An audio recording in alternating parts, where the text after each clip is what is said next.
ఆయన పార్వతీదేవి పట్ల అంత భక్తి కలిగిన వాడు కాడు. స్త్రీ అన్న ఉదాసీన భావం. పైగా నేను జన్మించడంలో స్త్రీ సంపర్కం ఏమీ లేదు. అందుకే ఆయన పార్వతీదేవికి నమస్కారం చేసేవాడు కాదు. శంకరుడు కూర్చుని ఉంటే వెళ్ళి ప్రదక్షిణం చేసి నమస్కారం చేసి వెళ్ళిపోతాడు.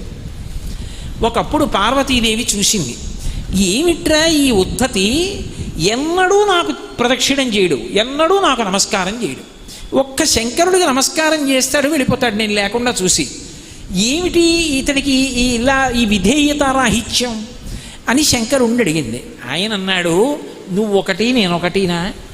పిల్లలందరూ ఒకలా ఉంటారా? ఒక్కొక్కడికి ఒక్కొక్క ఆలోచన. పోనీ పార్వతి.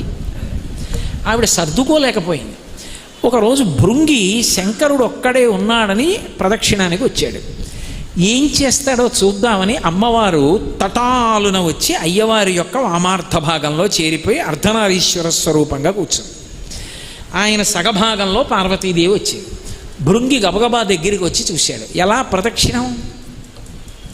ఎటు తిరిగినా పార్వతీదేవి వస్తుంది. నమస్కారం ఎలా? ఎడం పక్క పాదం పార్వతీదేవి, కుడి పక్క పాదం పరమశివుడు. తల పెడితే ఎలా? ఇద్దరికీ పెట్టాలి. ఆయన అఘాయిత్యం అటువంటిది. ఆయన ఒక్క శంకరుడికే చేస్తాడు నమస్కారం. అందుకని ఆయన ఒకసారి తేరిపారి చూసి ఎలా ప్రదక్షిణం చెయ్యాలని ఆలోచించాడు. భృంగ రూపాన్ని పొందాడు. నా పేరు భృంగి కదూ అని ఒక తుమ్మెద రూపాన్ని పొందాడు. ఓ కందిరీక రూపాన్ని పొంది పార్వతీదేవికి పరమశివుడికి మధ్యలో కన్నం పెట్టి తొలిచేసి ప్రదక్షిణం చేశాడు. ప్రదక్షిణం చేస్తే అమ్మవారికి ఆగ్రహం వచ్చింది. ప్రదక్షిణం చేసి అయ్యకాలికి నమస్కారం చేసి నించున్నాడు. భృంగి ధూర్తతనం. అర్ధనారీశ్వర స్వరూపంగా మేము కూర్చుంటే నాకెక్కడ ప్రదక్షిణం చేయవలసి వస్తుందో అని కందిరీక రూపంలో తొలిచి ప్రదక్షిణం చేశావు. నీ అయ్య క్షమిస్తాడేమో, నేను ఈ అవిధేయత క్షమించను. నేను లేనప్పుడు వచ్చి ప్రదక్షిణాలు చేస్తున్నావు కదూ, నీ రెండు కాళ్ళకి శక్తిని ఉపసంహారం చేశాను, పడిపో నేల మీద అంతే. ఆయన రెండు కాళ్ళకి శక్తి ఉపసంహారం అయిపోయింది, ఆవిడ ఆదిశక్తి. వెంటనే ఆయన నేల మీద పడిపోతున్నాడు. శంకరుడు చూసి అన్నాడు, పార్వతి తీసేస్తే నేను శక్తినిస్తే బాగుండదు, కాబట్టి భృంగి నీకు మూడో కాలు ఇస్తున్నాను ఊంచుకో అన్నాడు. భృంగికి మూడో కాలు పుట్టింది. ఆ మూడో కాలుతో ఊంచుకున్నాడు. అసలు భృంగి యొక్క యథార్థ రూపాన్ని మీరు చూడాలి అంటే 3 చోట్ల కనపడుతుంది. కంచిలో ఏకాంబరేశ్వర దేవాలయం ఎదురుగుండా భృంగి మంటపం ఉంటుంది, అక్కడ కనపడుతుంది. 2 శృంగేరిలో విద్యాశంకర దేవాలయం ఉంది, అపురూపమైనటువంటి శిల్పాలు. ఆ విద్యాశంకర దేవాలయం మీద భృంగి స్వరూపం చెక్కబడి ఉంటుంది. 3 ఈ రెండిటిని మించిపోయిన అద్భుత స్వరూపం. అసలు నిజంగా ఆంధ్రదేశంలో లేపాక్షిని రక్షించుకోకపోతే భావితరాలకి మనం కృతజ్ఞులమై నిలబడవలసి ఉంటుంది. వీరభద్ర మంటపంలో భృంగీశ్వరుడు ఉన్నాడు, తాండవమూర్తిగా ఉంటాడు. అక్కడ 3వ కాలుతో ఉంటాడు, స్ఫుటంగా ఉంటాడు, వానరముఖంతో ఉండి నృత్యం చేస్తూ ఉంటాడు. అదిగో ఆ భృంగి స్వరూపానికి పరమశివుడు 3వ కాలు అనుగ్రహించాడు. ఆ 3వ కాలు మీద ఊంచుకుంటాడు. అందుకే భృంగి పరమశివుడి దగ్గరికి రావక్కర్లేదు. పరమశివుడికి ఆయన అంటే ఎంత ప్రీతి అంటే పరమశివుడే ఆయన దగ్గరికి వెడుతూ ఉంటాడు. అందుకే మీరు ఎప్పుడైనా చూడండి, అమ్మవారి దేవాలయాల్లో శుక్రవారం మంటపం ఇలాంటివి ఉంటాయి. ఆ మంటపాల్లోకి అమ్మవారి ఎడుతూ ఉంటుంది. బాగా ప్రాచీనమైన శివాలయం అనుకోండి, భృంగి మంటపం ఉంటుంది. అది ఎక్కడ ఉంటుంది అంటే గుడికి బాగా దూరంగా రాజద్వారం కూడా దాటిపోయిన తర్వాత ఉంటుంది భృంగి మంటపం. శంకరుడు ప్రత్యేకంగా శిబికను అధిరోహించి పల్లకి ఎక్కి బయలుదేరి వెడుతూ ఉంటాడు. వెళ్ళి భృంగి మంటపంలోకి వెళ్ళి పల్లకి దింపుతారు. పార్వతీదేవితో కలిసి కూర్చుంటాడు. నీకు పట్టింపు ఏమిటి పార్వతి, నాకు నమస్కారం చేస్తే నీకు కాదా, ఇక మనసులో పెట్టుకోకు, 3వ కాలు ఇచ్చానా అయిపోయిందిరా అంటాడు. అమ్మవారు కూడా వస్తుంది. ఇద్దరూ కలిసి భృంగి మంటపానికి ఎడతారు. వెళ్ళి భృంగి మంటపంలో శంకరుడు కూర్చొని వస్తాడు. మీరు ఇప్పటికీ ఆ తమాషా చూడాలంటే కాంచీపురంలో ఏకాంబరేశ్వర దేవాలయం దగ్గర చూడాలి. మనం గబగబగబా లోపలికి వెళ్ళిపోతాం, అలా కాదు. మీరు వెళ్లకుండా చూస్తే ఏకాంబరేశ్వర దేవాలయం రాజద్వారం కన్నా కూడా అవతల భృంగి మంటపం ఉంటుంది. ఆ భృంగి మంటపానికి వస్తాడు పల్లకీలో. ఆ భృంగి మహానుభావుడు, అపారమైనటువంటి శివభక్తుడు. పరమశివుడు ఎప్పుడూ కూడా ఎవరి వంక చూస్తాడంతేట, ఆ వినయానికి, ఆ భక్తికి ఎంత లొంగిపోయాడంటే భృంగి వంక చూస్తాట. ఏ విషయంలోనైనా సరే అన్నది ఎంతవరకు అన్వయమో తెలుసా? సాయంకాలం ప్రదోష వేళలో తాండవం చేస్తాడు శంకరుడు. అందుకే ప్రదోష వేళలో శివాలయానికి వెడితే అన్ని దేవాలయాలకి వెళ్ళినట్టే అంటారు. అందరు దేవతలు కైలాసానికి వెళ్ళిపోతారు పక్క వాయిద్యాల కింద మోగించడానికి. శంకరుడు తాండవం చేస్తూ ఉంటాడు. ఆ తాండవం చేసేటప్పుడు అందరూ వచ్చి కూర్చుంటారు. ఇక శంకరుడు వస్తే తాండవం మొదలవుతుంది. అందరూ వచ్చినా శంకరుడే వచ్చినా మొదలు పెట్టట. ఎవరికి కూడా మీరు మొదలు పెట్టండి ఇంకా అని ఎవరంటారు? ఎవరనరు. బెత్తం పట్టుకుని వస్తాడట భృంగి. పట్టుకుని వచ్చి గాలిలోకి ఎత్తి అంటాడు. భృంగి బెత్తం ఎత్తి ఇలా అంటే శంకరుడు తాండవం మొదలెడతాడు. తాండవం చేసి చేసి చేసి చేసి అలా చూస్తాడట భృంగి చాలాసేపు. బెత్తం ఎత్తి అంటాడు, ఆగిపోతాడు. అందుకే శంకరాచార్యులు వారు శివానంద లహరిలో ఒక శ్లోకం చేశారు.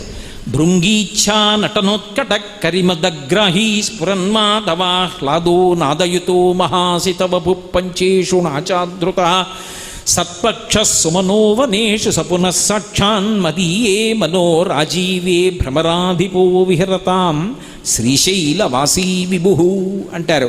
భృంగీచ్ఛా నటనోత్కట. ఉత్కట అంటే నాట్యం చేద్దామని వస్తాట. కానీ ఎవరు చెప్పాలి? భృంగీచ్ఛా, భృంగి చెప్పాలి. అంటే మొదలెడతాడు ఆయన. అంటే ఆగిపోవాలి. నాకు ఉన్నారు ఒక ఆయన భృంగి, గోపాలకృష్ణ గారని. ఆయన గట్టిగా చూస్తే అమ్మ బాబోయ్ ఈయన ఇంకా చెప్తే ఎందుకు అంతసేపు మాట్లాడతారు గురువు గారని బెడలిపోతారంటారేమో అని ఆప్ చేస్తుంటాను నేను. ప్రేమ చేత ఆయన స్థానం సంపాదించుకున్నారు. భృంగి శంకరుణ్ణి అనుగమించి అనుగమించి భక్తితో అంత స్థానాన్ని సంపాదించుకున్నాడు.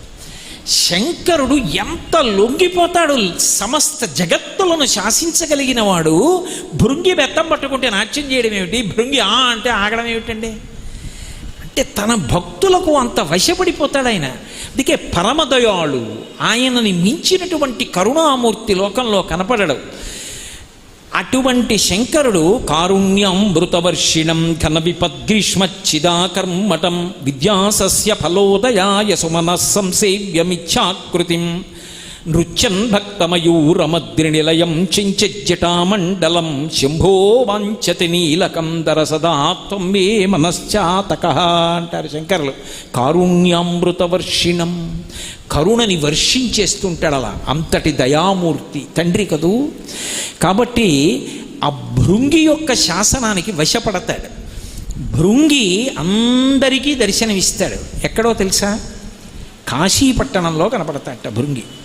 కాశీపట్టణంలో చీమ కానివ్వండి, దోమ కానివ్వండి, మనిషి కానివ్వండి, ఇంకొకటి కానివ్వండి, ఆఖరణ ప్రాణోత్క్రమణం అయిపోతుంటే శరీరం విడిచిపెట్టేసే ముందు ఒక్కసారి భృంగి కూడా కనపడతాడు.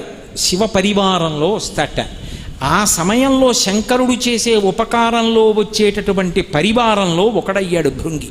అందుకే శివోపాసనలో కూడా గంట కొట్టి శంఖం ఊది పిలిస్తే నంది భృంగిరట వీరక వీరభద్రచండీశ్వర ప్రమద ముఖ్య మహాగణేభ్య శ్వేతాదిలికలీశాంతాం యోగాచార్యమతానుగాం సద్వాదశోత్తర శిష్య సంఖ్యాం స్మరామ్యహం అంటూ పిలుస్తారు ఆవాహనలో. అటువంటి భృంగి కాశీపట్టణంలో ఎవరైనా ప్రాణం పోతున్నప్పుడు మొట్టమొదట పార్వతీదేవి వస్తుందట. ఆ తల్లి వచ్చి అయ్యయ్యో వీడికి ప్రాణం పోతోంది, పాపం ఊపిరి అందట్లేదు, చెమట్లు పట్టేస్తున్నాయని చెప్పి పాలిండ్లు కదలంగ పసిడిపయ్యద వీచు అచలాధిపుని కూర్మి ఆడుబిడ్డ తూత్కారమునరించి తొండంబు ముక్కున శిఖరారావంబు జిలుకు డుంటి ప్రథమోత్తముండు భృంగి భయరక్షణార్థంబు పాలాగ్రమున తీర్చు భసితరేఖ ప్రత్యక్షమై వచ్చి భాగీరథీ గంగ మృదులహస్తము సాచి మేనునివురు దక్షిణ శృతి మీదుగా ధాత్రి త్రెళ్ళి పెద్ద నిద్రకు మాగన్ను పెట్టువేళ పంచజనులకు తారక బ్రహ్మ విద్య అభవుడు పదీశముదరించునప్పుడు కాశీఖండం. అందులో పాలిండ్లు కదలంగ పసిడిపయ్యద బీచు అచలాధిపుని కూర్మి ఆడుబిడ్డ. కాశీపట్టణంలో ప్రాణోత్క్రమణం అవుతూ ఉంటే నేనే వచ్చి తారకనామాన్ని చెవిలో చెప్తాను అని పరమశివుడు ప్రతిజ్ఞ చేశాడు కనుక ఆయన శాసనం నిలబడాలి కనుక ఊపిరి అందక కొట్టుకుంటుంటే పార్వతీదేవి వచ్చి దగ్గర కూర్చుని విసినికర్ర పెట్టి విసరడం కాదురా, మా ఆయన అనుగ్రహాన్ని వీడు పొందుతున్నవాడని తన పవిట కొంగు తీసి విసురుతుందిట. కాబట్టి పాలిండ్లు కదలంగ పసిడిపయ్యద వీచు అచలాధిపుని కూర్మి అడుబిడ్డ తూత్కారమునరించి తొండంబు ముక్కున శీకరారావంబు జిలుకు డుంటి గణపతి వచ్చి, డుంటి గణపతి అని ఎందుకంటారంటే కాశీలో డుంటి గణపతి ఎడమ వైపుకి తొండం తిరిగి ఉంటుంది. ఆయన యొక్క ఈ కంఠం మీద చంద్రబింబం ఉంటుంది. ఆ 2 లక్షణముల చేత డుంటి గణపతి అని పిలుస్తారు కాశీలో గణపతిని. ఆ డుంటి గణపతి వచ్చి వాడికి ఊపిరి అందకపోతే ఆ తొండం చివర చల్లగా ఉంటుంది, అది ముక్కు దగ్గర పెట్టి తగల్చి ఊపిరిలు ఊత్తట్ట, ఊది పీల్చు మా నాన్నగారు వస్తున్నారంటట్ట. తూత్కారమునరించి తొండంబు ముక్కున శీకరారావంబు జిలుకు డుంఠి. అలాగే మహానుభావుడైనటువంటి భృంగి అప్పుడు వస్తాట, వచ్చి నీకేమి భయం లేదురా అని చెప్పి భృంగి పాలాగ్రమున తీర్చు భసిత రేఖ ఆ విభూతి పట్టుకొచ్చి ఆ ప్రాణం పోయేటటువంటి భక్తుడికి లలాటం మీద నుదిటి మీద 3 రేఖలు విభూతి రేఖలు పెడతాట భృంగి. అప్పుడు ప్రత్యక్షమై వచ్చి భాగీరథి గంగ మృదుల హస్తము సాచి మేను నివురు. చల్లని తల్లి కదూ ఆ గంగమ్మ వచ్చి చల్లగా ఒళ్ళు నిమురుతుందిట. దక్షిణ శృతి మీదుగా ధాత్రి త్రెళ్ళి పెద్ద నిద్రకు మాగన్ను పెట్టువేళ. అబ్బబ్బబ్బా, ఏమి మాట అండి అది అసలు. మాగన్ను పెడుతున్నాడు అంటారు, నిద్రపోయేటప్పుడు అంటూ ఉంటాడు, జారిపోతూ ఉంటాడు, కానీ రేపు లేస్తాడు. ఇది పెద్ద నిద్ర, ఇక లేవడు. మృత్యువు ఒడిలోకి వెళ్ళిపోతుంటే దక్షిణ శృతి మీదుగా ధాత్రి తెళ్ళి, కాశీలో చచ్చిపోయేవాడికి కుడి చెవి పైకి వస్తుందిట. ఎందుకంటే గంటలు మోగుతుండగా సుగంధిం పుష్టివర్ధనం, మంచి సువాసనలు విదజిమ్ముతూ పరమశివుడు వస్తాట. వచ్చి కూర్చుని ఆయన వంగి వాడి కుడి చెవిలో తారక మంత్రం చెప్తాడు.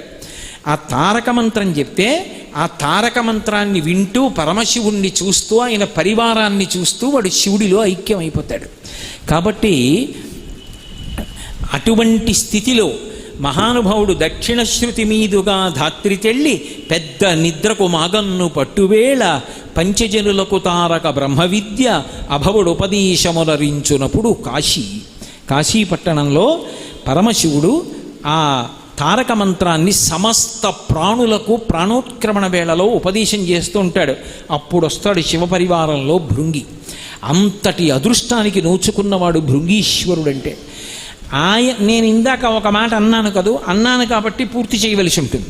పరమశివుడి పరివారంలో ఒక చిత్రమైనటువంటి వ్యక్తి ఒకడు ఉన్నాడు, భేతాళుడు. ఆయన ఎక్కడుంటాడు అంటే శ్మశానంలో ఉంటాడు. శ్మశానంలో ఉండి పరమశివుడికి పరివారంలో ఉంటాడు. ఆయన శ్మశానంలో ఉండడం ఎందుకు అంటే పరమశివుడు కూడా శ్మశానంలో ఉంటుంటాడు.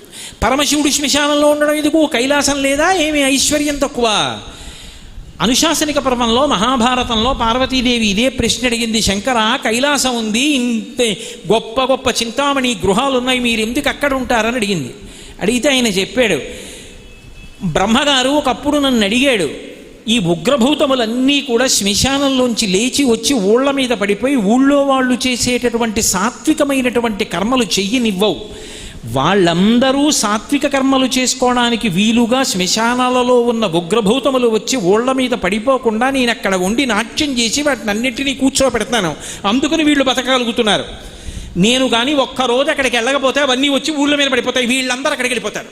నేను ఇది లోకానికి చేస్తున్న ఉపకారం, ఏదో నాకు సరదా పుట్టక్కడ లేను, బ్రహ్మగారు అడిగాడని లోకుల కోసం అక్కడ ఉన్నాను. రెండో కారణం ఏమిటో తెలుసా? ఒంట్లో ఓపిక ఉన్నన్నాళ్ళు, లోపల దీపం ఉన్నన్నాళ్ళు ఏమీ తోచట్లేదంటాడు. కాసేపు రామాయణం చదువుకోవడం, ఓ భాగవతం చదువుకోవడం, లేకపోతే ఏదో భగవన్నామని చెప్పుకోవడం నా బోటి గడికి ఉంటుందా? ఉండదు. ఎవడైనా చదువుకునేవాడు ఉంటే పాడు చేయడానికి వాడు ఇంటికి కడతాం అస్తమానం. కానీ ఎంత ఓపిక ఉన్నవాడు కూడా ఏమీ తోచట్లేదు, కాసేపు అలా శ్మశానానికి వెళ్ళొద్దామని ఎవడు అనడం. నాకు కొడుకున్నాడు, కోడలుంది, కూతురుంది, అల్లుడున్నాడు, మనవలున్నారు, వియ్యాలారున్నారు, బంధువులున్నారు, స్నేహితులున్నారు, పరివారం ఉన్నారు, వాళ్ళున్నారు, వీళ్ళున్నారు, ఇన్ని చెప్తాడు. కానీ శరీరం అంతా పడిపోయిన తరువాత జీవుడు ఉత్క్రమణం అయిపోతాడు, పైకి లేచిపోతాడు. ఈ కల్లరి బొమ్మయవు కాయమ్మునొల్ల అద్దె కొంపల బోలు ఆల్భోగమొల్ల తను పెంచు దొంగలవు తనయులనొల్ల. వీళ్ళందరూ చేసేదేమిటి? ఏమీ ఉండదు. ఆఖరికి నేను అనుకున్న ఈ శరీరం కూడా కాలిపోతుంటుంది. తలకాయ పగిలిపోగానే కొడుకు స్నానం చేసి వెళ్ళిపోతాడు. చీకటి పడుతుంది, ఉగ్రభూతాలన్నీ లేస్తాయి. తను అనుకున్న తన శరీరం కూడా లేదు, కాలిపోయింది అగ్నిహోత్రంలో. తాను ఒక్కడే నిలబడి ఉంటాడు. పార్వతి ఇంతకాలం నా భార్య ఉందన్నాడు, నా బిడ్డలు ఉన్నారన్నాడు, నా పరివారం ఉందన్నాడు, నేను అంతవాణ్ణన్నాడు, నాకు ఐశ్వర్యం ఉందన్నాడు, భూములు ఉన్నాయన్నాడు, పొలాలు ఉన్నాయన్నాడు, డబ్బు ఉందన్నాడు. ఒక్కడు లేనివాడుగా నిలబడి ఉంటాడు. అప్పుడు ఏడుస్తాడు. ఓపికన్ననాడు వినయంతో శంకరుడి దగ్గర తల ఉంచి నమస్కరించలేదు అని వాడు ఏడుస్తుంటే ఓదార్చడానికి నేను కూడా లేకపోతే చచ్చినవాడు చచ్చిపోతాడని అక్కడుండి ఓదారుస్తున్నాను పార్వతి అన్నాడు. అందుకుంటాడు. అక్కడ ఉన్న శంకరుడి పరివారంలో భేతాళుడు ఉంటాడు. ఎందుకో తెలుసా? భేతాళుడు అక్కడికి ఎందుకు వెళ్ళాడు అంటే మీరు చాలా జాగ్రత్తగా వినవలసిన విశేషం.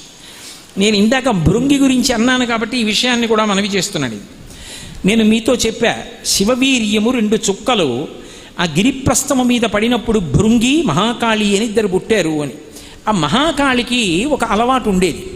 నేను పరమశివుడి యొక్క ఆంతరంగిక పరివారం కదా, ఎప్పుడైనా శంకరుడు దర్శనం చేయొచ్చు. వాళ్ళకి నందీశ్వరుడి అనుజ్ఞతో సంబంధం లేదు, వాళ్ళు లోపలికి వెళ్ళచ్చు. కాబట్టి నేను వెళ్ళగలను.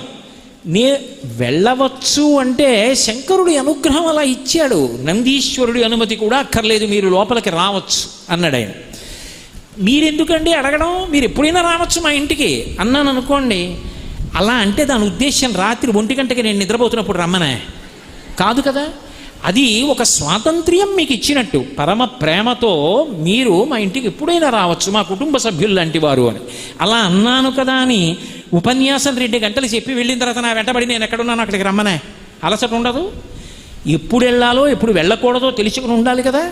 అంతేకాని స్వాతంత్రం ఉంది కదా అని ఎప్పుడు పడితే అప్పుడు వెళ్ళమనే, అది దోషభూయిష్టమైన నడవడి. మహాకాళి అదే పని చేశాడు. శంకరుడు స్వాతంత్రం ఇచ్చాడు కదా అని చూశాడు.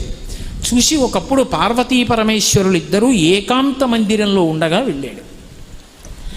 నీకు ఇచ్చిన స్వాతంత్ర్యాన్ని సక్రమంగా వినియోగించుకోవడం చేత కాలేదు, అందుకే నీవు భూలోకంలో ఒక మహారాజుగా జన్మించు. మహారాజుగా జన్మించిన తరువాత కూడా నీకు వాసనాబలం తగ్గకపోతే శ్మశానంలో భేతాళుడిగా వెళ్ళింది పార్వతీదేవి.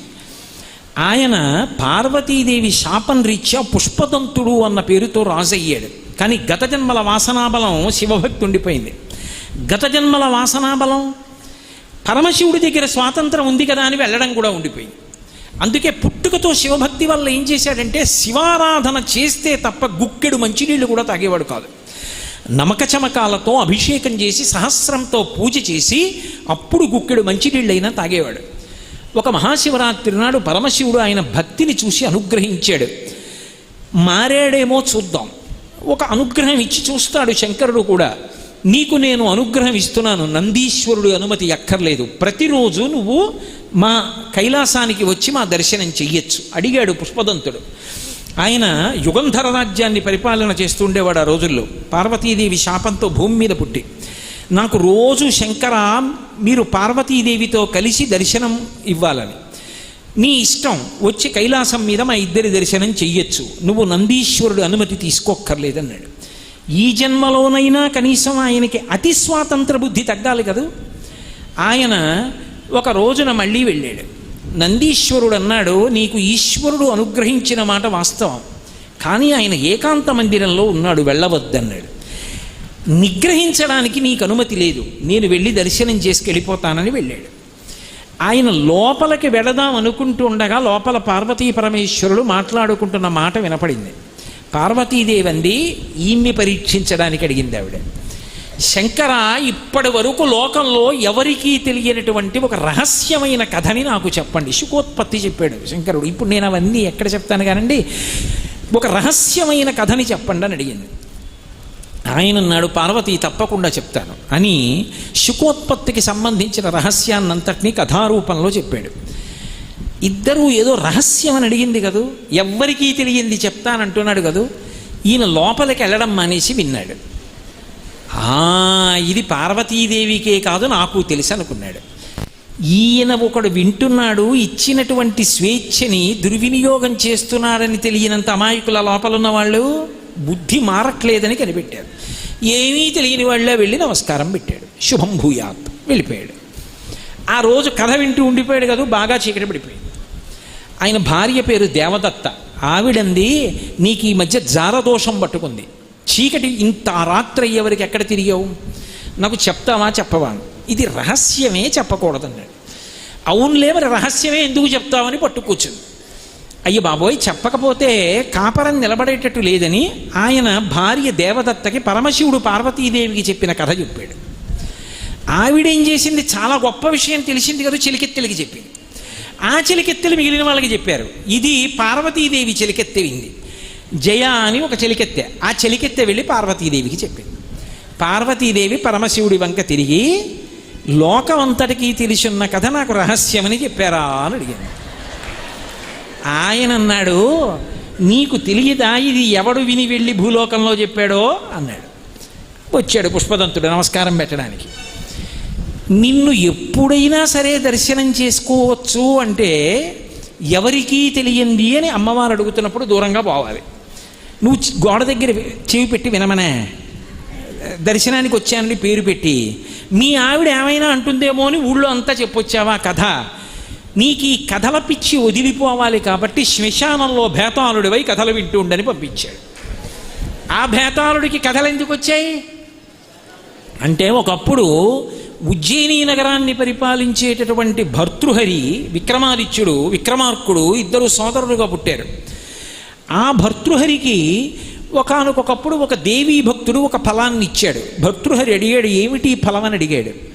అయితే నేను దేవీ భక్తుడిని, అమ్మవారిని ఉపాసన చేశాను, ఈ పండు తింటే జరామరణములు ఉండవు, వృద్ధాప్యం మృత్యు ఉండవు, నాకెందుకు ఈ పండు, తెల్లవారి లేస్తే భిక్షాటన చేసుకుని అమ్మవారిని స్తోత్రం చేస్తా, నేను ఈ పండు తింటే ఎవరికి ఉపయోగం, నువ్వు ధార్మికుడైన రాజువి, నువ్వు తింటే లోకమంతా నిలబడుతుంది, అందుకని నువ్వు తిను ఈ పండుని పండిచ్చాడు. భర్తృహరి ఆ పండు వంక చూసి, ఈ పండు నేను తింటే నాకు జర అంటే ముసలితనం రాదు, మృత్యువు రాదు. మృత్యువు రాదు అన్న మాటకు అర్థం ఇక అసలు మృత్యువు రాకుండా పోతుంది అని కాదు, అంత తొందరగా రాదు అని దాని అర్థం. కానీ నా భార్య వృద్ధురాలైపోతుంది, చనిపోతుంది నాకన్నా ముందు. నా భార్య అంటే నాకెంతో ప్రేమ, అది లేకుండా నేను ఉండలేను.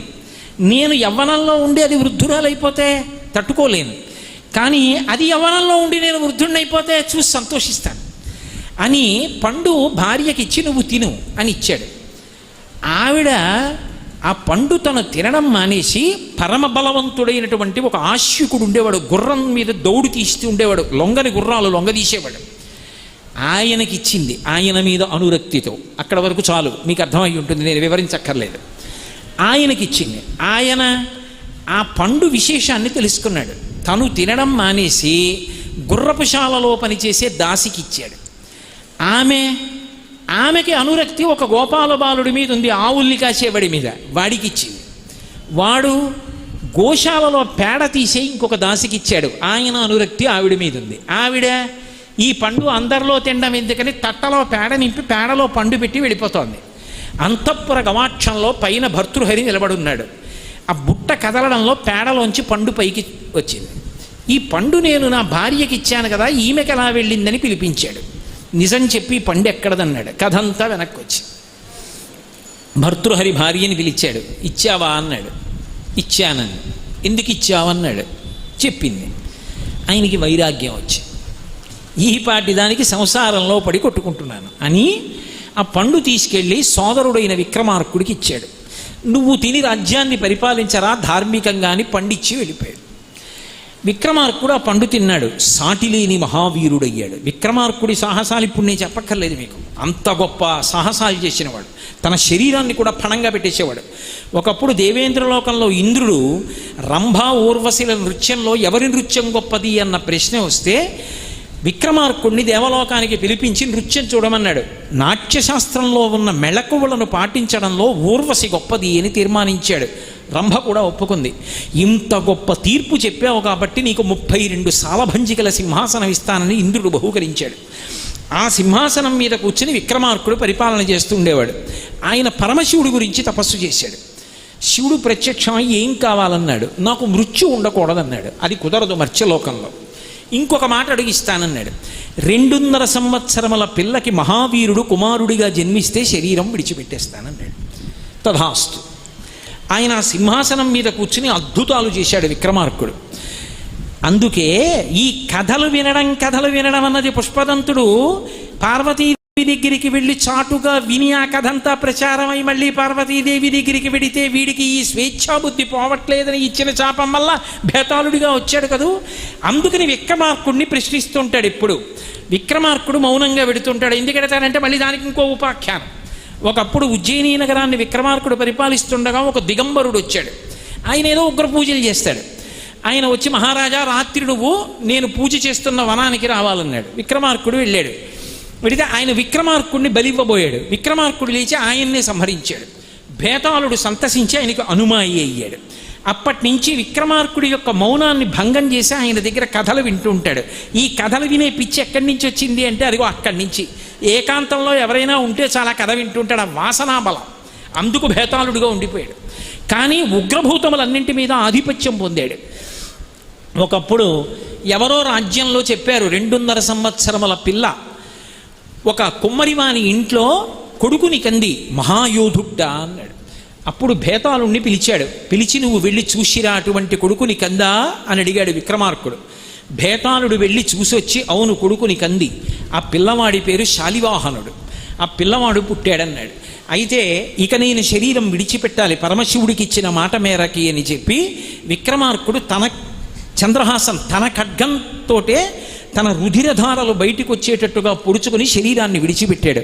ఆ తర్వాత ఎవరైనా సింహాసనం మీద కూర్చుందామంటే సాలభంజిక నవ్వేది. సాలభంజికలంటే ఇప్పటికీ మీరు రామప్ప దేవాలయం మీద చూడొచ్చు. సాలభంజికల్ని నృత్యం చేస్తున్న స్త్రీల రూపంలో ఉంటారు. ఒక్కొక్క సాలభంజిక నవ్వి విక్రమార్కుడికి సాధించిన గొప్ప గొప్ప విషయాలు చెప్తుంది. ఆయనలా నీకు శక్తి ఉంటే కూర్చో ఈ సింహాసనం మీద అంటుంది. విక్రమార్కుడి తర్వాత ఆ సింహాసనం మీద కూర్చున్న వాళ్ళు లేరు. అందుకే ఇప్పటికీ ఎవరూ కూర్చొని కుర్చీ ఇంట్లో ఉందనుకోండదో విక్రమార్క సింహాసనం లేండంటారు. ఎవ్వరూ కూర్చోలేదు. ఆనాటికి ఈనాటికి మళ్ళీ దాని మీద కూర్చున్నవాడు ఎవరు అంటే ఒక్క భోజరాజు గారు కూర్చున్నాడు. కాబట్టి భేతాళుడు శ్మశానంలో ఉండి ఉగ్రభూతముల మీద శాసకత్వంతో ఉండి పరమశివుడికి పరివారంలో ఉండి సహకరించాడు. ఎవరు? మహాకాళి. భృంగి మహాకాళి అని వచ్చిన వాళ్ళల్లో భృంగి శివానుగ్రహంతో శివుడి దగ్గరే ఉండి కాశీలో ఇప్పటికీ విభూతి శరీరం విడిచిపెట్టే వాళ్ళకి అలంకారం చేస్తూ శివపరివారంలో ఉండిపోతే, మహాకాళి భేతాళ రూపంలో శ్మశానంలో ఉండి పరమశివుడిని అనుగ్రహించి లోకాన్ని ఉద్ధరిస్తూ ఉంటాడు. ఇలా శివపరివారంలో ఇవాళ మీకు నేను నంది భృంగి ఇద్దరి గురించి విహంగ వీక్షణంగా చెప్పాను. నేను లోతుగా చెప్పలేదు. లోతుగా చెప్తే ఒక్క నందీశ్వరుడు గురించి 3 నెలలు చెప్పాలి. కానీ పరివారంలో కొన్నైనా చెప్దాం, కనీసం ఒక దేవాలయంలో ఉండే వాళ్ళ గురించి అయినా చెప్దామని మొదలుపెట్టి నంది భృంగి ఈ ఇద్దరి గురించి ఈశ్వరుడు అనుగ్రహించినంత మేర చెప్పడం జరిగింది. ఒకటి జ్ఞాపకం పెట్టుకోండి, రేపు అత్యంత ప్రధానమైనటువంటి కొన్ని విశేషాలని మీతో మనవి చేస్తాను. అవి ఎంతంత శక్తివంతములు అని చెప్తారంటే అందులో కొన్నింటిని విన్నంత మాత్రం చేత పరమశివానుగ్రహం కలుగుతుంది అని చెప్తారు. అంత అద్భుతమైనటువంటి ఆఖ్యానములు కొన్ని రేపటి రోజున మనవి చేస్తాను. అందుకే రేపు సాయంకాలం 6 గంటలకే ప్రవచనం ప్రారంభం అయిపోతుంది. దయచేసి మీ అందరూ రేపు 6 గంటలకు వస్తే ప్రవచనం మొదలు పెడదాం. ఇవాళ ఈ ప్రవచనాన్ని ఇక్కడతో పూర్తి చేస్తూ మంగళాశాసన పరై మదాచార్య పురోగమై సర్వైశ్చ పూర్వైరాచార్యై సత్కృతాయాస్తు మంగళం. మంగళం కోసలేంద్రాయ మహనీయ గుణాత్మనే చక్రవర్తి తనూజాయ సర్వభౌమాయ మంగళం. ఉమాకాంతాయ కాంతాయ కామితార్థప్రదాయినే శ్రీగిరీశాయ దేవాయ మలినాథాయ మంగళం. సర్వం శ్రీ ఉమామహేశ్వర పరబ్రహ్మార్పణమస్తు. స్వస్తి. ఆపదామపహర్తారం దాతారం సర్వసంపదాం లోకాభిరామం శ్రీరామం భూయో భూయో నమామ్యహం. హరి ఓం. పరమేశ్వర స్వరూపైన సభకి నమస్కారం. శంకర భగవత్పాదులు శివానందలహరి చేస్తూ ఒక మాట అంటారు.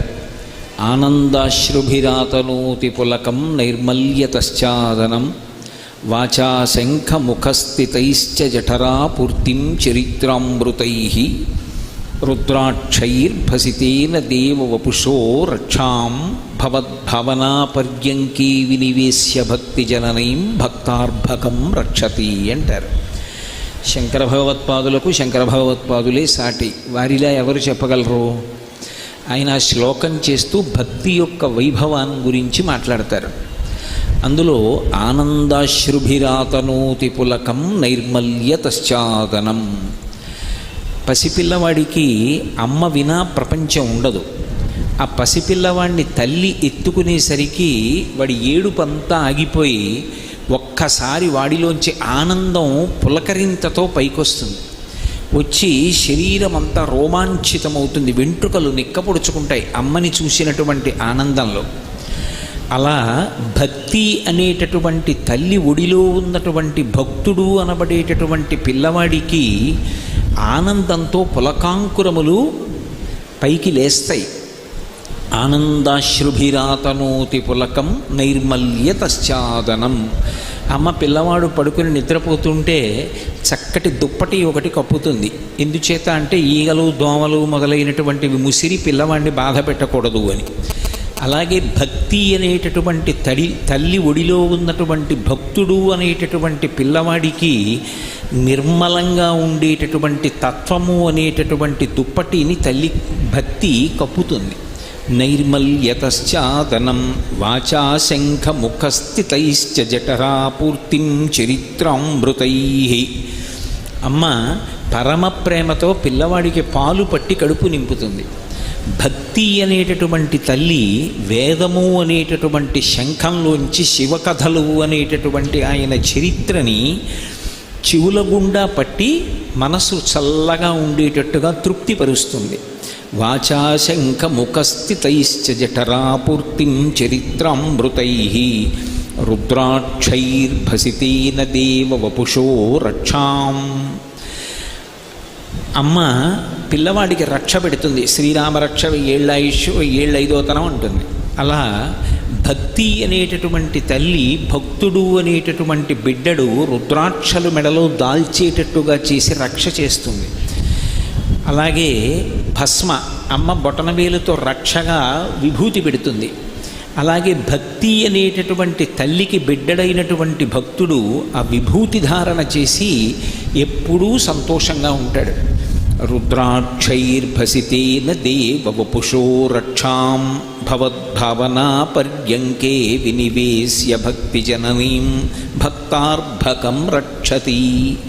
అమ్మ పసిపిల్లవాడిని ఊయలలో వేసి ఊపుతుంది.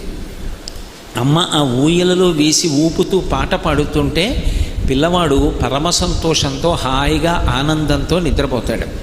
భక్తి అనేటటువంటి తల్లి పిల్లవాడు ఏ పని చేస్తున్నా, పిల్లవాడు అంటే భక్తుడు ఏ పని చేస్తున్నా సరే అస్తమానం భగవంతుడే జ్ఞాపకానికి వచ్చి ఆ భగవంతునికి సంబంధించినటువంటి ఎడతెరిపి లేనటువంటి స్మరణల యందు సంతోషాన్ని పొందుతూ ఉంటాడు. అలా పొందేటట్టుగా భక్తి అన్న తల్లి భక్తుణ్ణి కాపాడుకుంటూ ఉంటుంది. పానీయంబులు త్రాగుచున్ కుడుచుచున్ భాషించుచున్ హాసలీలా నిద్రాదులు చేయుచున్ తిరుగుచున్ లక్షించుచున్ సంతత శ్రీనారాయణ పాదపద్మయుగళీ చింతామృతాస్వాద సంధానుండై మరచన్ సురారిసుతుడే తద్విశ్వమున్ భూవరా అంటారు పోతన గారి ప్రహ్లాదోపాఖ్యానంలో. భక్తుడు ఏది చేస్తున్నా భగవంతుణ్ణి స్మరిస్తూ ఆనందపడిపోతాడు.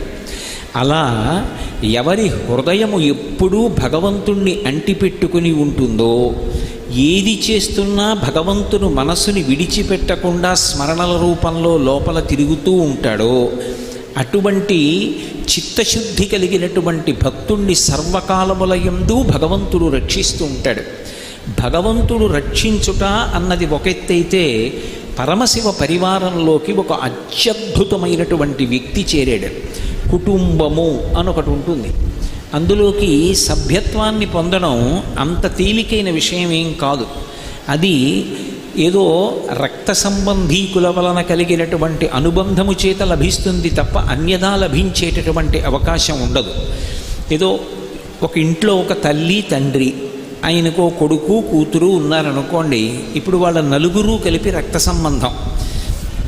ఆ ఆయన భార్య, ఆయనకి పుట్టినటువంటి కొడుకు కూతురు. ఇప్పుడు ఆ కుటుంబంలోకి సభ్యత్వం కావాలంటే వాళ్ళ అబ్బాయిని వివాహం చేసుకున్నటువంటి కోడలు ఆ ఇంట్లో సభ్యత్వాన్ని పొందుతుంది. ఆ అమ్మాయిని ఎవరికిచ్చారో ఆ అల్లుడు సభ్యత్వాన్ని పొందుతాడు.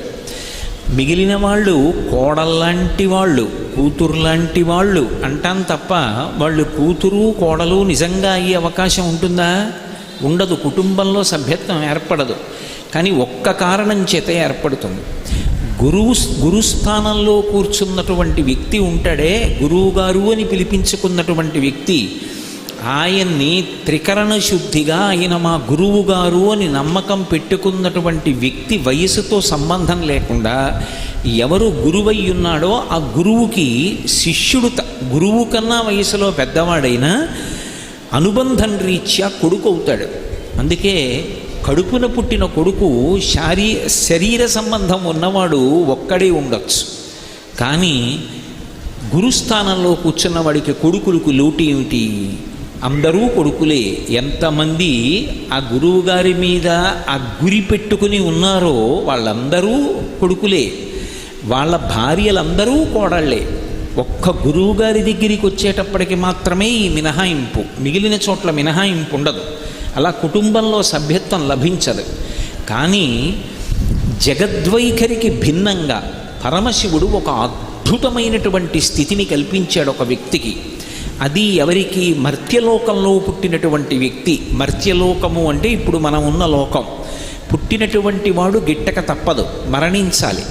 కానీ మరణించవలసినటువంటి అవసరం లేకుండా అటువంటి వ్యక్తిని జరామరణములకు అతీతుండి చెయ్యడమే కాకుండా తన కుటుంబంలో సభ్యుణ్ణి చేసుకున్నాడు. సభ్యుణ్ణి చేసుకుని విడిచిపెట్టలేదు. సహజముగా అధికారము అని ఒక మాట ఉంటుంది. ఇంటి యజమాని అన్నం తిన్నాడు అనుకోండి, అన్నం తినగా మిగిలినటువంటి ఉచ్ఛిష్టం ఒకవేళ పాత్రలో కొంత పదార్థం మిగిలిపోతే, అంటే మీకు ఇంకా బాగా అర్థమయ్యేట్టు చెప్పాలి అంటే, నేను ఒక ఆకు వేసుకుని అన్నం తిన్నాను అనుకోండి, నేను భోజనం చేసినప్పుడు కొంత పదార్థం మిగిలిపోయింది అనుకోండి, ఏదో కొద్దిగా ఓ అప్పం ముక్క, ఓ అట్టు ముక్క, ఏదో గారె ముక్క అవి వదిలిపెట్టేశాను అనుకోండి, తదుచ్ఛిష్టాన్ని అంటే ఆ మిగిలిపోయినటువంటి పదార్థాన్ని తినడానికి సహజముగా అధికారం ఎవరికి ఉంటుంది అంటే ఒక్క భార్యకే ఉంటుంది. అది తిరుగులేని అధికారం. అదేమిటి ఆవిడికే అలా ఉండడం ఏమిటి? అధికారం మాకుండదా అంటే ఎవ్వరికీ ఉండదు. అది ఆమె యొక్క హక్కు. అందుకే భర్త భోజనం చేసినటువంటి విస్తట్లోనే భార్య కూడా భోజనం చేస్తుంటుంది. పూర్వం ఈ సంప్రదాయం ఉండేది. మా తరానికి ముందు తరం వరకు కూడా మా నాన్నగారు భోజనం చేసి చేయి కడుక్కొని ఉత్తరాపోసనం బట్టి లేచిపోతే ఆ విస్తట్లోనే మా అమ్మగారు భోజనం చేస్తుండేవారు. అలా ఉండేది సంప్రదాయం పూర్వం. కాబట్టి భర్త యొక్క ఉచ్ఛిష్టాన్ని అంటే ఆ పాత్రలో విస్తట్లో మిగిలిపోయినటువంటి ఎంగిలి తినేటటువంటి అధికారం ఎవరికి ఉంటుంది అంటే భార్యకు ఉంటుంది. కానీ శంకరుడు ఆశ్చర్యకరమైనటువంటి నిర్ణయం చేశాడు. అలా తినే అధికారం పార్వతీదేవికి ఒక్కదానికే ఉంటుంది. కానీ పార్వతీదేవి నుంచి కూడా ఆ అధికారాన్ని ఉపసంహారం చేసి ఇటువంటి అధికారాన్ని నేను కుమారుడితో సమానమైనటువంటి స్థాయినిచ్చి ఇదిగో ఈ భక్తుడికి కట్టపెడుతున్నానని ఒక భక్తుడికి కట్టబెట్టాడు. ఇది అసాధారణమైనటువంటి స్థితి. అది ఎవరికి? మర్త్యలోకంలో ఈ భూమి మీద పుట్టినటువంటి ఒక పిల్లవాడికి అంత గొప్ప స్థితి ఇచ్చాడు. అందుకే ఏ శివాలయానికి వెళ్ళండి ఉత్తర దిక్కున చండీశ్వరుడు ఉంటాడు. చండీశ్వరుడు మనలాగే ఈ భూమి మీద పుట్టినటువంటి సామాన్యమైనటువంటి మనుష్యుడు. ఆయన పుట్టినటువంటిది శాంగనల్లూరు అనబడేటటువంటి ఒక ఊరిలో జన్మించాడు. ఆ ఊరిలో ఎప్పుడూ వేదనాదం వినపడుతూ ఉండేది. నిరంతరం వేదమంత్రములను స్వరంతో చదువుతూ ఉండేవారు. అంతగా వేదం చదువుకున్నటువంటి విద్వాంసుల చేత వేదమునందు అత్యంత శ్రద్ధ కలిగినటువంటి బ్రాహ్మణ కుటుంబములతోటి అగ్రహారాలతోటి నిండిపోయినటువంటి ఊరు. అటువంటి ఊరిలో యచ్చదత్తనుడు అని ఒక బ్రాహ్మణుడు. ఆయనకి వేదం మీద అపారమైనటువంటి నమ్మకం. ఆ యచ్చదత్తనుడు అనబడేటటువంటి ఆయనకి ఒక కుమారుడు జన్మించాడు. ఆ పిల్లవాడి పేరు విచారశర్మ. ఆ విచారశర్మ చిన్నతనంలోనే యుక్తమైనటువంటి వయస్సులో ఉపనయనం పొందాడు. తండ్రి ఉపనయనం చేసి వేద విద్యాభ్యాసం కోసమని గురువుగారి దగ్గరికి పంపించాడు. చక్కగా వేదమంతా చదువుకున్నాడు. స్వరంతో మంత్రానికి ప్రాణప్రతిష్ఠ చేసి పలుకుతాడు. అటువంటి పిల్లవాడు ఒక రోజున బ్రహ్మచారులతో కలిసి వీధిలో వెడుతున్నాడు. వెడుతుండగా అటుగా కొన్ని గోవులు వెళ్ళిపోతున్నాయి, ఆవులు వెడుతున్నాయి. ఆ ఆవులను కాపాడేటటువంటి రక్షకుడు, ఆ వెనక వెడుతున్నటువంటి వ్యక్తి ఒక పెద్ద కర్ర తీసుకుని ఆ ఆవు యొక్క వీపు మీద గట్టిగా మోస్తున్నాడు. ఈ పిల్లవాడు పరుగు పరుగున వెళ్ళి ఆ గొల్లవాని చేతిలో కర్ర పట్టుకున్నాడు. పట్టుకుని అన్నాడు, ఏమయ్యా గవామంగేషు తిష్టంతి భువనాని చతుర్దశ అని సామెత. సామెత ఏమి లోకోక్తి లేదా ఆర్యోక్తి, పెద్దల చేత చెప్పబడింది. అసలు ఈ 14 లోకములు దేని ఎందుంటాయి అంటే ఆవు యొక్క శరీరంలో ఉంటాయి. అంత పూజనీయమైనటువంటి ప్రాణి ఆవు. అటువంటి ఆవుని పట్టుకొని కర్ర పెట్టి కొడుతున్నావే, దీని చేత విశేషమైనటువంటి పాపాన్ని సంతరించుకోవట్లేదా? ఎందుకు కొడతావు ఆవుని? విడిచిపెట్టు. నీకు అసలు ఆవుని పోషించడం రాదు. ఆవుని ఎంత పవిత్రంగా చూడాలో, ఆవుని ఎలా కాపాడాలో, ఆవుకి ఎలా మేత పెట్టాలో నీకు తెలియలేదు. కాబట్టి నువ్వు విడిచిపెట్టేసేయి. ఇవాళ నుంచి ఈ గోవులన్నిటినీ కూడా నేను పొలానికి తీసుకెళ్ళి కడుపు నిండా మేపి తీసుకొస్తానన్నాడు. అంతగా వేదం చదువుకున్నటువంటి ఆ పిల్లవాడు చేసినటువంటి అభ్యర్థనని తిరస్కరించలేక ఆ గొల్లవాడు ఆ ఆవుల మందని ఈ పిల్లవాడికి అప్పచెప్పాడు. పిల్లవాడు తండ్రి యొక్క అనుమతి తీసుకొని ప్రతిరోజు ఈ గోవులన్నింటినీ తీసుకెళ్ళి పొలంలో మేపుతూ ఉండేవాడు. ఆవులు మేస్తూ ఉండేవి, ఈయనేమో వేదమంత్రాలన్నింటినీ ఆమ్నాయం చేస్తూ ఉండేవాడు. ఆ ఆవులు ఎంతో ప్రీతి చెందాయి.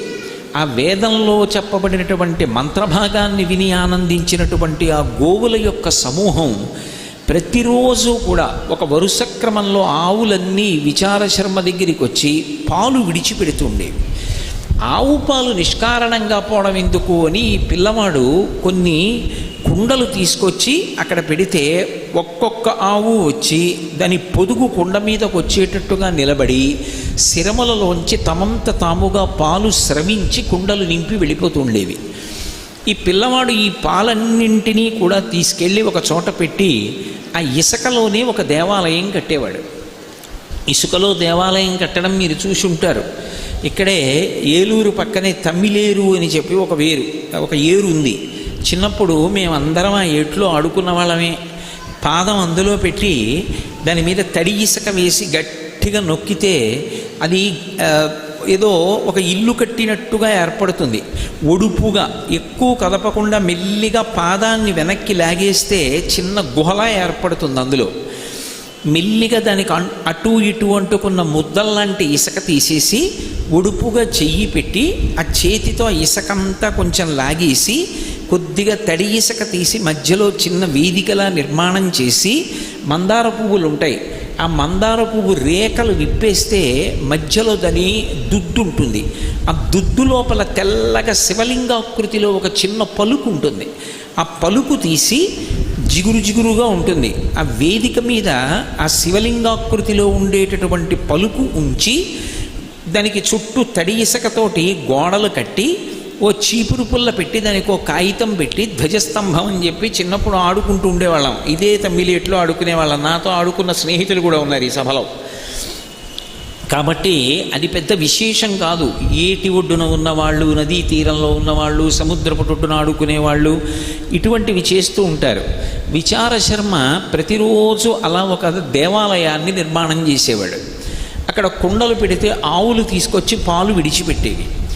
సైకత లింగం చేసేవాడు. ఇసుకతో శివలింగాన్ని చేసి మైమరచిపోయి పరమానందంతో, నేను ఉపన్యాసం ప్రారంభించినప్పుడు శంకర భగవత్పాదుల యొక్క శ్లోకాన్ని ఉటంకించానే, ఆనందాశ్రుభిరాతనూతి పులకం నైర్మల్యతశ్చాదనం వాచా శంఖముఖస్థితైశ్చ జఠరాపూర్తిం చరిత్రామృతై రుద్రాక్షైర్భసితేన దేవ వపుషో రక్షాం భవద్భావనా పర్యంకే వినివేశ్య భక్తి జననీం భక్తార్భకం రక్షతి.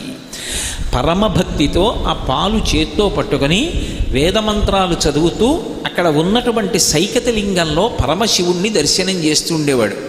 ఈ పాలు సన్నటి ధార పోస్తూ నమస్తే అస్తు భగవన్ విశ్వేశ్వరాయ మహాదేవాయ త్రయంబకాయ త్రిపురాంతకాయ త్రికాగ్నికాలాయ కాలాగ్నిరుద్రాయ నీలకంఠాయ మృత్యుంజయాయ సర్వేశ్వరాయ సదాశివాయ శ్రీమన్మహాదేవాయ నమః అంటూ పోస్తూ పరవశించిపోతుండేవాడు. ఈ స్వరంతో కూడుకున్న వేదమంత్రాలన్నీ వింటూ ఆవులన్నీ మేత మేస్తుండేవి. ఇలా కొంతకాలం అయిపోయింది. ఎవరో అసలు దానిలో ఉన్నటువంటి వైభవాన్ని తెలుసుకోలేని నా వంటి అమాయకుడు ఒకడో ఆ దారిని వెళ్ళిపోతున్నాడు. వెళ్ళిపోతూ చూశాడు, అయ్యయ్యో ఈ పిల్లవాడు ఆవుల పాలన్నీ పితికి తీసుకొచ్చి కుండల్లో పెడుతున్నాడు, వీటిని మట్టిలో పోసేస్తున్నాడు. ఇలా పాలు పితకకుండా ఉంటే తమంత తాముగా ఆవులు విడిచిపెట్టాయని ఆ అమాయకుడు అనుకోలేదు. ఈ పిల్లవాడు పితికి తెచ్చాడు అనుకున్నాడు. ఇలా ఈ ఆవుల పాలు పితికి తేకుండా ఉంటే ఈ పాలన్నీ కూడా యజమానులకు దక్కేవి. సాయంకాలం ఇంటికి వెళ్ళిన తర్వాత యజమానులు పాలు పితుక్కునేవారు. ఎంత నష్టం జరుగుతోంది పిల్లవాడి వల్ల అని వెళ్ళి యజమానులకు చెప్పాడు. ఆ ఆవుల యజమానులందరూ కలిసి విచారశర్మ యొక్క తండ్రి అయిన ఇచ్చదత్త నుండి నిలదీశారు. నీ కుమారుడు ఆవుల్ని రక్షిస్తానని తీసుకెళ్ళి గోవుల యొక్క పాలు తీసి మట్టిలో పోసేస్తున్నట్ట, దానివల్ల పాలన్నీ నిరర్ధకమైపోతున్నాయి, కాబట్టి నీ కొడుకుని నువ్వు నిగ్రహించవలసింది అన్నారు. అసలు పిల్లవాడు ఏం చేస్తున్నాడో చూడాలనుకున్నాడు ఇచ్చదత్తనుడు. నేను అడగడం ఎందుకు, అడిగితే అబద్ధం చెప్పచ్చు, లేదా రేపటి నుంచి పితకడం మానేయచ్చు, మళ్ళీ 4 రోజులు ఆగి పితకవచ్చు. కాబట్టి తప్పు చేస్తుండగా పిల్లాడిని పట్టుకుంటే మందలించడం చాలా తేలిక అని ఈ పిల్లవాడు విచారశర్మ బయలుదేరడానికి ముందే తండ్రి ఇచ్చదత్తనుడు బయలుదేరి ఒక చెట్టు ఎక్కి చెట్టు కొమ్మలలో కూర్చున్నాడు. కూర్చుని ఉండగా ఈ పిల్లవాడు ఆవులు అన్నీ అక్కడ మెయ్యడానికి విడిచిపెట్టాడు. అక్కడ చక్కగా ఇసుకలో ఒక పెద్ద దేవాలయాన్ని నిర్మాణం చేశాడు. దానికి తడి ఇసుకతోటి గోడ కట్టాడు. దానికి ఉపాలయాలు నిర్మించాడు. దానికి ముఖమంటపం అన్నాడు, అర్ధమంటపం అన్నాడు, సభామంటపం అన్నాడు, కళ్యాణ మంటపం అన్నాడు. దాని ముందు బ్రాహ్మణులు వచ్చి కూర్చునేటటువంటి సంధ్యావందనం చేసుకునే అరుగులు అన్నాడు. అక్కడ ఒక పెద్ద తటాకం అన్నాడు.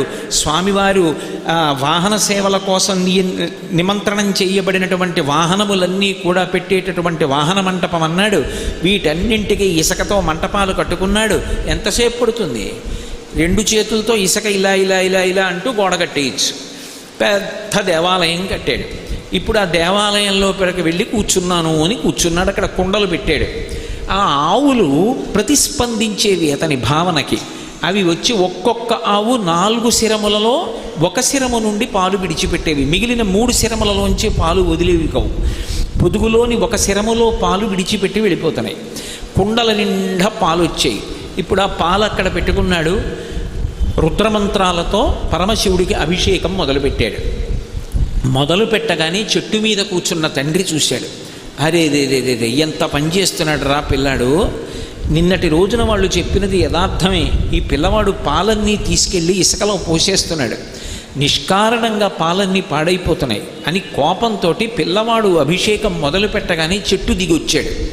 చెట్టు దిగొట్టి పిల్లవాడి భుజం మీద చెయ్యి వేసి గట్టిగా కుదిపాడు. విచారశర్మ విచారశర్మ అని.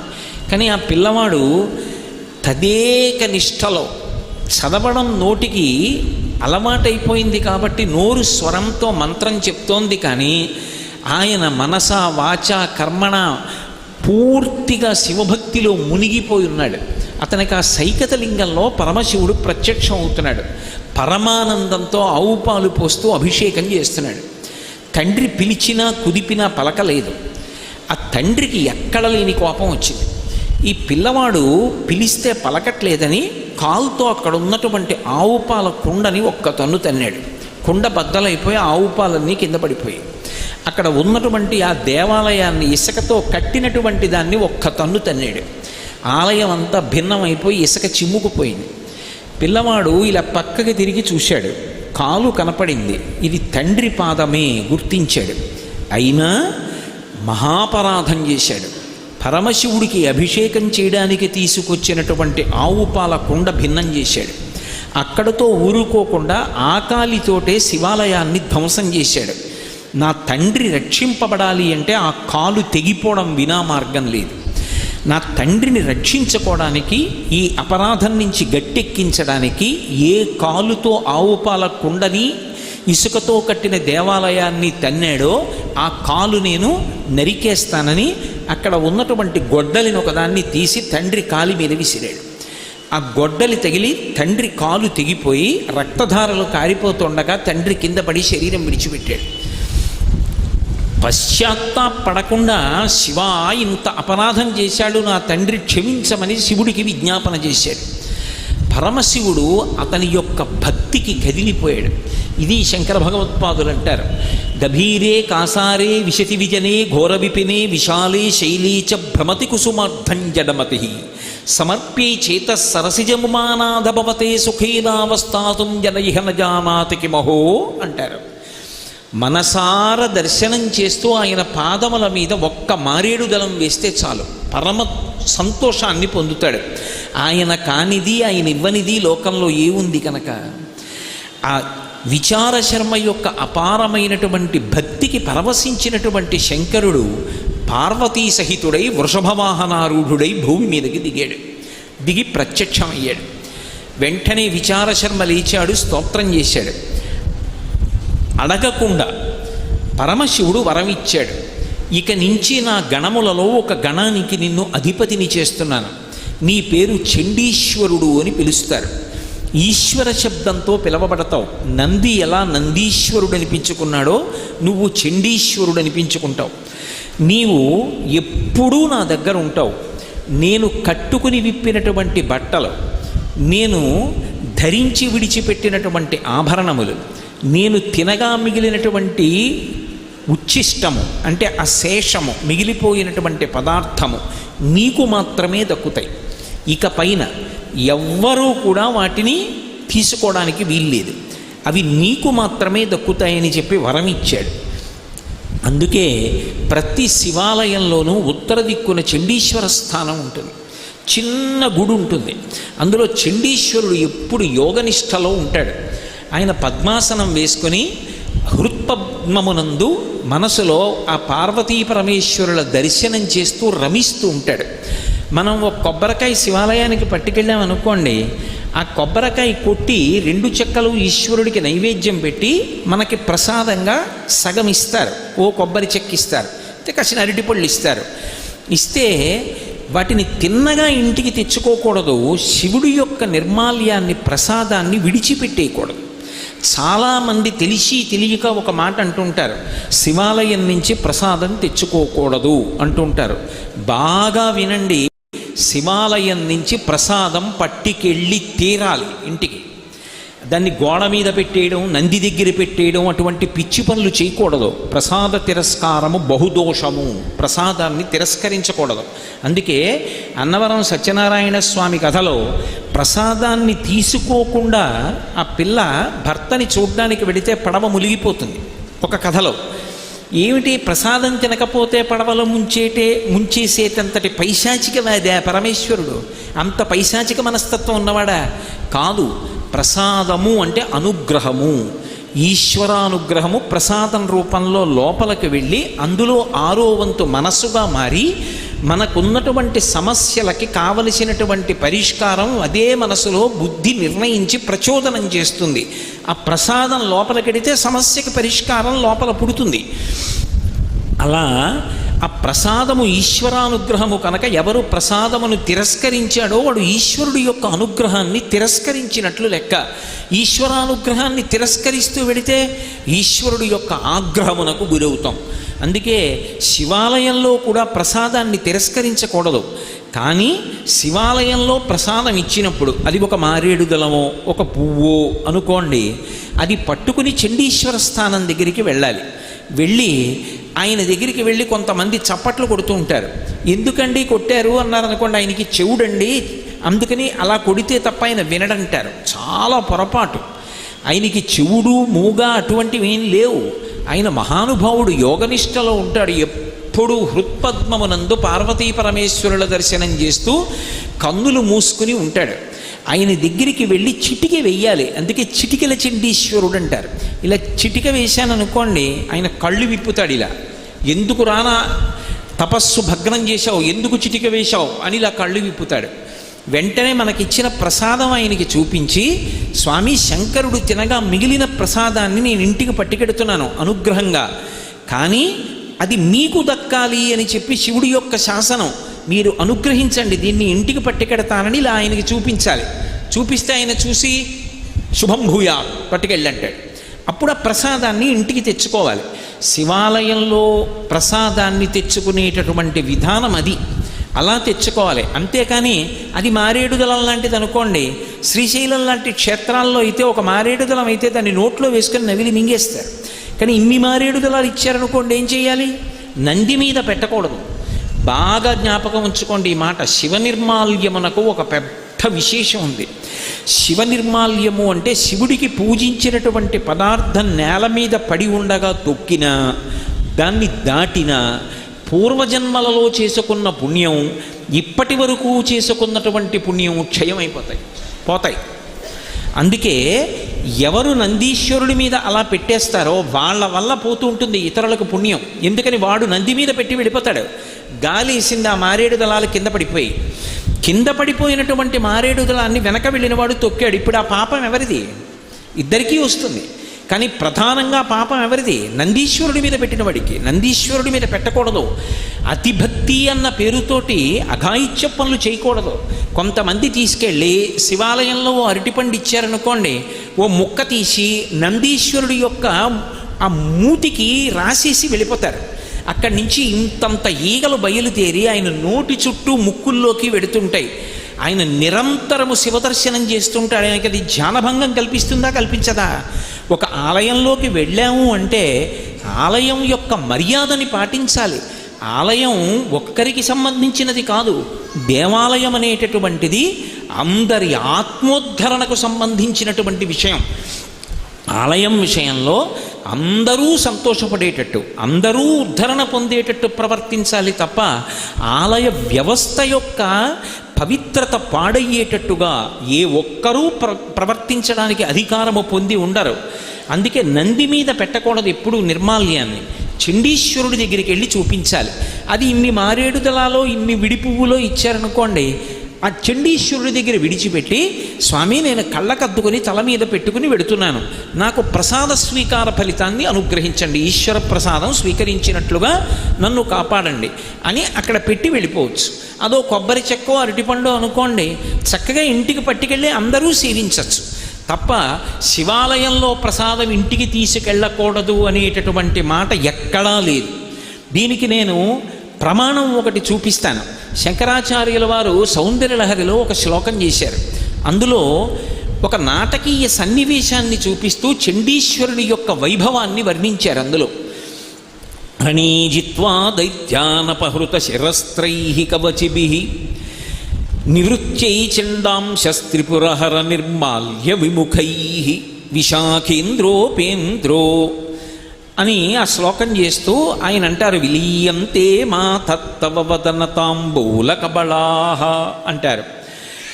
ఒకానొకప్పుడు రాక్షసుల మీదకి యుద్ధానికి వెళ్ళారు దేవతలందరూ. దేవతలకి నాయకత్వం ఎవరు వహిస్తారు అంటే దేవతా సైన్యమునకు నాయకుడు సర్వసైన్యాధిపతి సుబ్రహ్మణ్యేశ్వర స్వామి వారు. అందుకని సుబ్రహ్మణ్యుడిది నాయకత్వం. ఆయన నాయకత్వంలో వెళ్ళినప్పుడు రాక్షసుల్ని చంపడానికి ఆయన ఉపయోగించేటటువంటి ఆయుధం శూలం. ఆ శూలంకి పేరు శక్తి. అందుకే ఇప్పటికీ ద్రవిడ దేశంలో శక్తివేల్ అని పేరు పెట్టుకుంటారు. వేల్ అంటే ఆయుధం, వేలాయుధన్ అని వాళ్ళు పేరు కూడా పెట్టుకుంటారు. ఆ సుబ్రహ్మణ్యుడి చేతిలో ఉన్నటువంటి శూలమే పేరుగా ఉంటారు వాళ్ళు. అటువంటి ఆయుధం అమ్మవారి యొక్క స్వరూపం అది. ఇప్పుడు ఈ ఆయుధాన్ని పట్టుకుని సుబ్రహ్మణ్యేశ్వర స్వామి వారు రాక్షసులందరినీ సంహరించి దేవతలకి జయాన్ని సాధించారు. దేవతలకి ఉపద్రవం వస్తే దేవతలకు అందరికీ కూడా పరిపాలకుడు ఇంద్రుడు. ఇంద్రుడికి తమ్ముడు ఉపేంద్రుడు. ఉపేంద్రుడు అంటే వామనమూర్తి. వామనమూర్తిగా వచ్చిన వారు శ్రీ మహావిష్ణువు. వీళ్ళు ముగ్గురు ఎప్పుడూ కూడా దేవతా సైన్యాల్ని రక్షించి రాక్షసుల్ని పరిమారుస్తుంటారు. అందుకే విశాఖేంద్రోపేంద్రో శశి విశిత కర్పూర శకలాహ అన్నారు. వీళ్ళు ముగ్గురు రాక్షసుల మీదకి యుద్ధానికి వెళ్ళారు. యుద్ధానికి వెళ్ళి యుద్ధంలో గెలిచారు. పరిగెత్తుకుంటూ వచ్చారు. ఎవరికి చెప్పాలి ఈ వార్త? తల్లిదండ్రులు ఇద్దరూ పార్వతీ పరమేశ్వరులు పరిగెత్తుకుంటూ ఇంటికి వచ్చారు. ఆ వచ్చి తొందరగా వెళ్ళి చెప్పాలి. ఆ గెలవడానికి కావలసిన శక్తి అంతా ఎక్కడి నుంచి వచ్చింది? ఆదిశక్తి అమ్మవారు. అమ్మవారి నుంచి వచ్చింది. నేను అమ్మవారి దగ్గరికి పరిగెత్తుకెళ్ళి చెప్పాలి, అమ్మ నీ అనుగ్రహంతో గెలిచాను రాక్షసుల్ని అని చెప్పాలి. అమ్మ దగ్గరికి పరిగెత్తుకెళ్ళ